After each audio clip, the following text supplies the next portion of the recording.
రాఫ్టులైనా ప్రైజులైనా మన టాలెంట్ మనం చేసిన గొప్ప పనులను చూసి రావాలి. అంతేగాని నేను పెద్ద సిపాయిని, కొండలెత్తిన గుట్టలెత్తిన పెద్ద పెద్ద యుద్ధాలను సైగ చేసి ఆపిన అని ఉద్దర మాటలు చెప్తే ప్రైజులు కాదు, మీది నుంచి 4 సొట్లు పెడతారు జనాలు.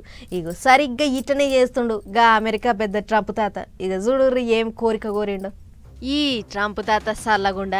ఓ చిన్న పిల్లగాడు కాదు, ఓ పెద్ద పిల్లగాడు కాదు, చేసేదేమో అల్క తక్కువ పనులు, కోరేదేమో గొంతెమ కోరికలు. ఇక అసలు ముచ్చట ఏందంటే ఈ నడుమ దునియాలనే బగ్గ పేరుకెక్కిన నోబెల్ బహుమతుల ప్రకటన వచ్చినుండే కదా, అగో అండ్ల నా పేరు ఎందుకు లేదని కయ్యానికి వస్తుండు.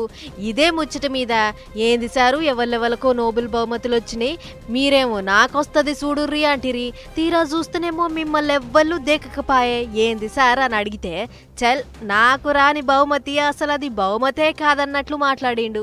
అంతేకాదు నాకు రావాల్సిన నోబెల్ బహుమతిని కొందరు కావాలనే అడ్డుకున్నారు. దునియాల ఇదివరి దాకా 7 పెద్ద పెద్ద యుద్ధాలను ఆపిన, ఇప్పుడు 8వ యుద్ధాన్ని కూడా ఆపాలని చూస్తున్నా. అట్లా ఓ దిక్కు నేను ఆ పనిలో ఉంటే సందల సడేమియా అని నాకు రాకుండా చేసిర్రు. అసలు నేను కుర్చీలకు ఎక్కిన కాడ్నుంచి ఎన్ని సుంకాలు తగ్గించిన చెప్పుర్రి అని ఉల్టా అడిగిండు. చూడుర్రి ఎట్లుందో ముచ్చట. మరి నోబెల్ బహుమతి అంటే దుఃఖంలో దొరికే పిపర్మెంట్ అనుకున్నాడో ఏం పాడో గాని చీటికి మాటికి ఈ భూమండలంలో ఆయనను మించిన సిపాయే లేడన్నట్టు చేస్తుండు. అన్నట్లు పాలిదేశం పాకిస్తానోడు కూడా ఈ ట్రంప్ తాతకు నోబెల్ బహుమతి ఇయ్యుర్రి అన్నట్లు సాధించిండట. ఇక ఏ బహుమానం రాకపోయేటాళ్లకు వైట్ హౌస్ వాళ్ళే ద పీస్ ప్రెసిడెంట్ అని తాత మీద పెద్ద కథనే రాసుకొచ్చింది.